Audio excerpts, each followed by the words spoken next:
குமார் வீட்டில் பழனியை தவிர எல்லாருமே இருப்பாங்க. வடிவு, மாரி, அவங்க அத்தை, சுகன்யா, முத்துவேல், சக்திவேல் எல்லாருமே உட்காந்து பேசிக்கிட்டு இருப்பாங்க. அப்போ சுகன்யா மட்டும் முகத்தை தூக்கி வச்சுக்கிட்டு இருப்பாங்க. அதனால அவங்க அத்தை, என்னடி முகத்தை இப்படி வச்சுக்கிட்டு இருக்க அப்படின்னு சொல்லுவாங்க. அப்போ சுகன்யா என்ன சொல்லுவாங்கன்னா, எங்க வீட்டில் சீர் வச்சு எங்களை கூப்பிட்டுருந்தாங்க. இன்னைக்கு தலை தீபாவளி, அதனால வீட்டுக்கு வர சொல்லியிருந்தாங்க. ஆனால் இவர் வேலைக்கு போயிட்டாரு. அவங்க மச்சான் இன்னைக்கு கூட வேலைக்கு அனுப்புறாரு. அவங்க அக்கா பசங்க அத்தனை பேர் இருக்காங்க. அவங்களெல்லாம் விட்டுட்டு என்ன வேலை இருந்தாலும், அவசர வேலை இருந்தாலும் இவரையே வேலைக்கு அனுப்புறாங்க அப்படின்னு சொல்லுவாங்க. அப்படி சொல்லிக்கிட்டு இருக்கும் போதே பழனி அங்கே வந்துருவாரு. சுகன்யா உங்க வீட்டுக்கு போகணும்னு சொன்னேல, நேராச்சு, வா போகலாம் அப்படின்னு சொல்லி கூப்பிட்டு இருப்பாரு. அப்பதான் இனிமே எங்கெங்க போறது, இவ்வளவு நேரம் ஆயிடுச்சு, இந்நேரம்லாம் படுத்திருப்பாங்க அப்படின்னு சொல்லிடுவாங்க சுகன்யா. வடிவு கூட பழனி கிட்ட என்ன சொல்வாங்கன்னா, இன்னைக்கு தலை தீபாவளி, இன்னைக்கு கூடவா பழனி வேலைக்கு போகணும், இன்னைக்கு சுகன்யாவை கூப்பிட்டுட்டு அவங்க வீட்டுக்கு போயிருக்கலாம்ல அப்படின்னு சொல்லுவாங்க. மாரியும் அதையே தான் சொல்லுவாங்க. முத்துவேல் என்ன சொல்வார்னா, கடையெல்லாம் பார்த்தாச்சு, நீ அவங்க கிட்ட சொன்னாலும் சொல்லலைனாலும் நாளை கழிச்சு நல்ல நாளாக இருக்குது, கடையை ஓப்பன் பண்ணிடலாம் அப்படிம்பாங்க.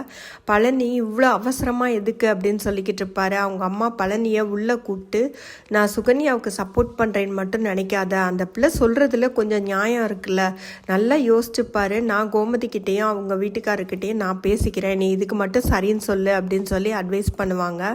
செந்தில் அவங்க மாமனார் வீட்டில் போயிட்டு மீனா இப்படிலாம் பண்ணுறா அப்படின்னு சொல்லிட்டு ரொம்ப புலம்புவார். வழக்கம் போல் இவங்களும் நாங்கள் அட்வைஸ் பண்ணுறோம், இது புதுசாக இருக்குது, இப்படி ஒரு பிரச்சனையை நான் கேள்விப்பட்டதே கிடையாது அப்படின்னு மீனாவோட அப்பா சொல்லுவார். எல்லா வீட்லேயும் பொண்ணுங்க தான் மாமியார் வீட்டில் இருக்க மாட்டேன் போக மாட்டேன்னு சொல்லுவாங்க, இங்கே என்னடானா அதுக்கு ஆப்போசிட்டாக இருக்குது அப்படின்னு சொல்லிட்டு ரெண்டு பேருமே ரொம்ப வருத்தப்படுவாங்க.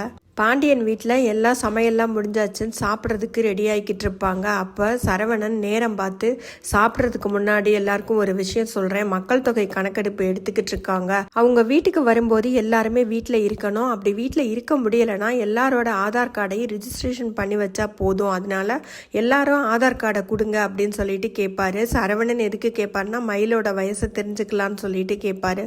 அது மயிலுக்கு மட்டும்தானே தெரியும், எல்லாருமே ஆதார் கார்டை கொடுத்துருவாங்க, மயிலை தவிர. மயில் மட்டும், இப்போ எதுக்கு மாமா ஆதார் கார்டு, சாப்பிட போகிற நேரத்தில் அப்படின்னு சொல்லிக்கிட்டு இருப்பாங்க. கோமதி, என்னடிவ எல்லாருமே கொடுத்துட்டோம், நீ மட்டும் என்ன போய் தேடி எடுத்துட்டு வா அப்படின்னு சொல்லுவாங்க. சரவணனும், இல்லை இப்போவே வேணும், நீ போய் தேடி எடுத்துட்டு வா, அப்படி எங்கே இருக்க போகிறது, உள்ள அல்மீராவில் தானே இருக்கும், போய் எடுத்துட்டு வா அப்படின்னு சொல்லுவார்.